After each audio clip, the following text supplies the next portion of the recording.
بسم الله الرحمن الرحیم. السلام علیکم ګرانو زده کوونکو، هیله ده چې روغ جوړ او خوشحاله اوسئ. ذاکره پاریکزی ما د لومړي ټولګي د ریاضي مضمون ښوونکې ستاسو په خدمت کې. ګرانو زده کوونکو، زمونږ نننۍ زده کړه بیا هم د یو رقمي عددونو جمع ده چې د کتاب 14 لوست پورې اړه لري او د یو رقمي عددو پیژندنه د عددونو جمع کول تاسو په ډیر ښه توګه پوه شوئ چې څه رقم عدد تاسو جمع کولی شئ. د عددو افقي ډول لیکل او عمودي ډول لیکل هم تاسو زده کړل. نن راځئ چې خپل د عددو جمع کول نور هم په ښه توګه پرې پوه شو. څه رقم موږ کولی شو چې یو رقمي عدد جمع کړو، څه رقم کولی شو چې عدد سره یو ځای وشمیرو. د دې په هکله نن راځئ په دې موضوع باندې غږیږو. ګرانو زده کوونکو، دلته تاسو ګورئ په دې پاڼه کې د ګوتو شکلونه. د ګوتو شکلونه تاسو ګورئ. دلته یو، دوه، درې، یعنی درې رقمه لاسونه تاسو ګورئ. درې ډول ګوتې شمیرل کیږي. راځئ چې تاسو خو په مخکینۍ زده کړه کې څه ولیدل، یعنی د یو لاس څو ګوتې او د بل لاس څو ګوتې دم سره یو ځای شمیرلې او څه کول، د هغې اخرنی عدد هم لیکه. دلته که تاسو د خپل ملګري لاس هم ځان سره کیدئ، یعنی د یو لاس کې یو دانه ګوتۍ، بل 5 ګوتې او بل سره یو، دوه یا درې ګوتې په دې ډول باندې وشمیرئ. بیا هم یعنی په هر رقم چې تاسو وشمیرئ جواب کې به هیڅ توپیر رانشي. دلته تاسو په دې لاین کې ګورئ چې د ټولو لاسونو یوه یوه ګوته خلاصه ده، چې دا د څه معنا ورکوي؟ د یو عدد، یعنی دا ټول یو دی. دلته څو دي؟ 1 2 3 4 5.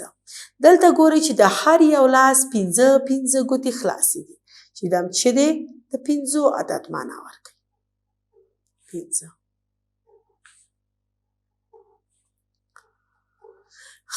او دلته چې تاسو ګورئ دې کې فرق کوي.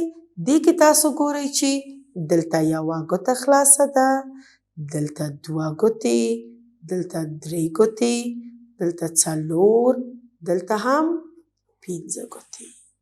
ښه ګرانو، راځئ چې اوس دا عدد سره وشمیرو چې د دې جواب څه راوځي.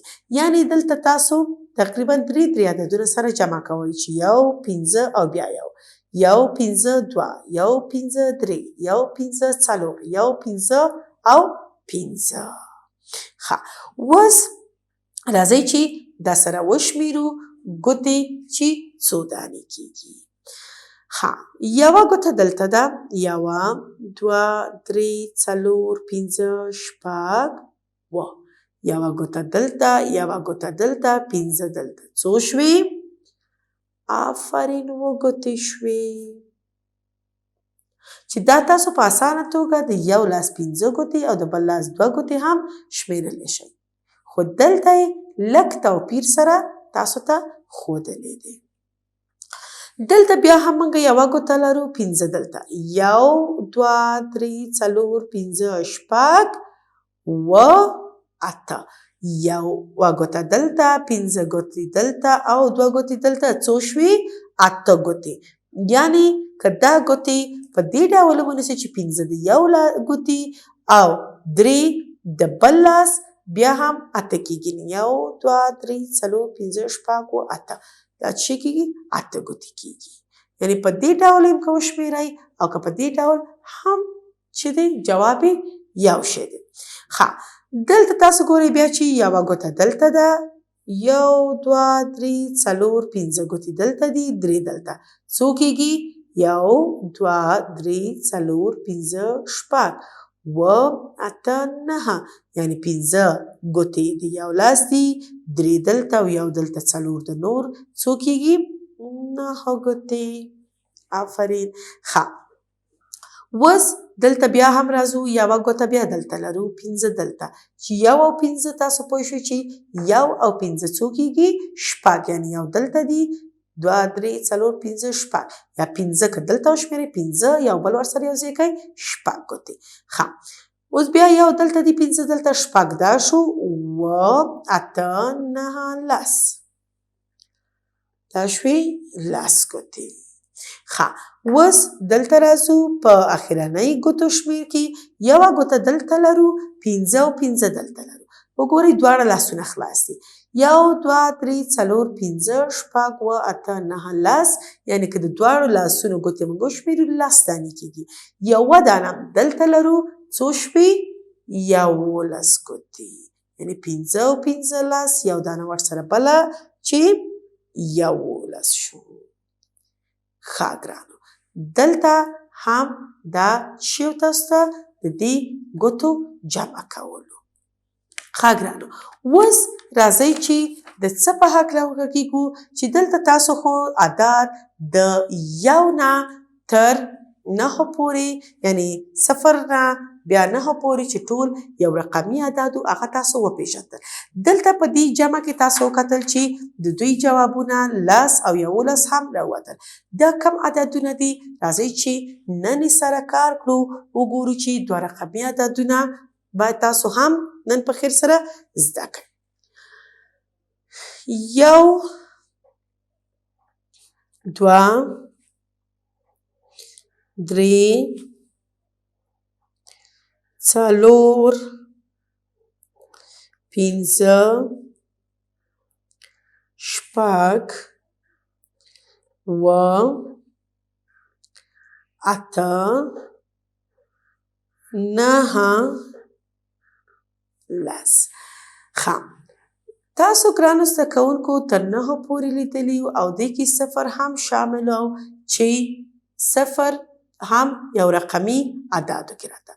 دلته ګرانو تاسو چې کله ګورئ د 9 پسې 10 راځي د 0 سره یو هم یوځای شوی یعنې د یو نه که تاسو د یو نه مخکې 0 کېدی 0 نه نیولې تر 9 پورې ټول ځان ځان ته لیکل کېږي.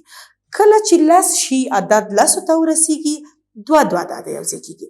که دلته موږ 10 شروع کړو 10 د یو خوا کې 0 یوځای شوی 10 11 کې بیا هم یو سره یوځای کوو 12 کې یو سره 12 همدې یو سره 3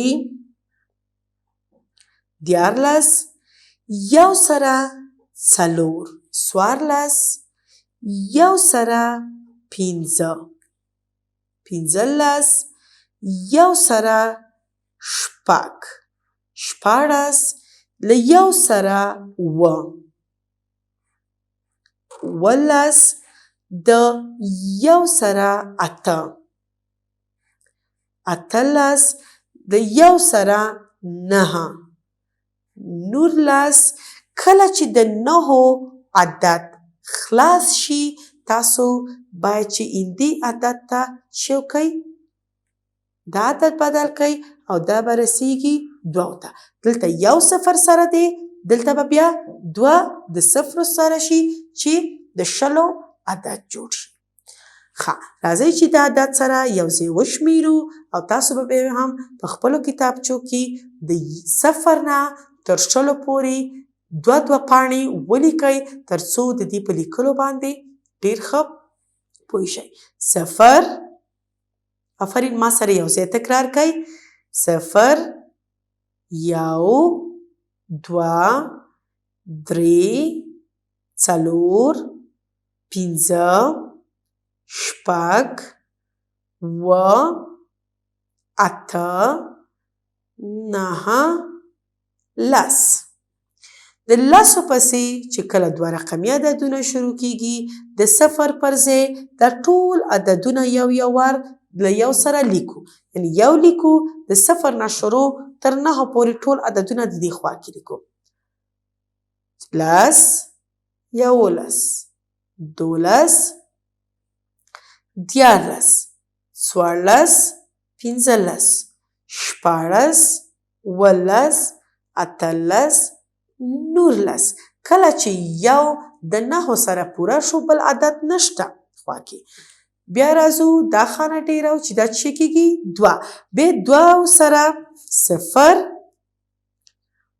2 سره 1 21 دوو سره دوه 22 دوو سره درې 23 دوو سره څلور 24 دوو سره پنځه 25 دوو سره شپږ 26 دوو سره اووه 28 دوو سره اته 28 دوو سره نهه 29 بیا هم دا خانه ډیرو چې دلته بیا څه کېږي درې له صفره سره چې 10 کېږي بیا هم دغه شان د صفر پر ځای یو نه تر نهه پورې د دریو خوا کې لیکو چې انشاءالله دا به بیا خپلو وروستیو زده کړو کې وایو. ښه ګرانو تاسو به انشاءالله د افقي او عمودي په توپیر هم پوه شوي یاستئ. دا عدد ما ځکه څه په دې ډول او څه په دې ډول ولیکل چې دا تاسو ګورئ د صفر نه تر لسو پورې ما په څه رقم لیکلي په افقي ډول یعنی صفر نه شروع همدغسې د ښي خوا نه شروع شم او کیڼې خوا ته راغلم یعنی صفر یو دوه درې څلور پنځه شپږ اووه اته نهه لس د لسو نه بعد په دې ډول یعنی د پاس نه لاندې خوا ته راځم دې ته څه شوی عمودي شکل چې د لس یولس دولس دیارلس څوارلس پنځلس شپاړس اوولس اتلس نولس شل یوویشت دوهویشت درویشت څلېرویشت پنځهویشت شپږویشت اووهویشت اتهویشت او نههویشت عدد ما په عمودي ډول ولیکل. همدغه شان چې تاسو ته په کتاب کې وښودل چې سوالونه لکه تاسو لیکلی شئ چې یو جمع دوه مساوي په درې او په دې ډول لیکلی شئ چې یو جمع دوه مساوي په درې او یا یو او یا دوه جمع درې مساوي په پنځو او یا هم دوه جمع درې مساوي په پنځو یعنی په دې ډول هم که تاسو ولیکئ او یا په دې ډول یعنی که په افقي او که په عمودي چې دې ته څه وایي افقي طریقه او دې ته هم عمودي. ښه ګرانو زده کوونکو دا هم وه ستاسو نننۍ زده کړه چې د یو رقمي اعدادو جمع وه او دې کې تاسو یو شمېر دوه رقمي اعداد هم د لسو نه تر دېرشو پورې هم زده کړل انشاءالله چې دا به خپلو کتابچو کې تاسو ولیکئ. دا هم وه ستاسو نننۍ زده کړه تر راتلونکي زده کړې پورې چې بیا ستاسو خدمت ته حاضرېږم په لوی الله هم سپارم. خوشحاله اوسئ.